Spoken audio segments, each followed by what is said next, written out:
عن أبي الدرداء رضي الله تعالى عنه عن النبي صلى الله عليه وسلم قال: من قال إذا أصبح وأمسى حسبي الله لا إله إلا هو عليه توكلت وهو رب العرش العظيم 7 مرات كفاه الله ما أهمه رواه البخاري।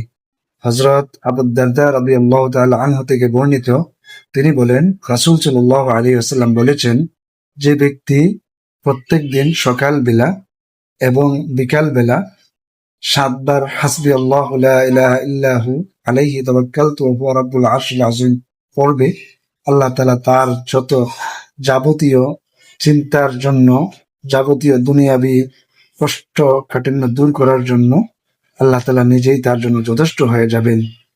বুখারী শরীফ। আল্লাহ তাআলা আমাদের সবাইকে এই হাদিস মোতাবেক জীবন গড়ার তৌফিক দান করুন। আমিন।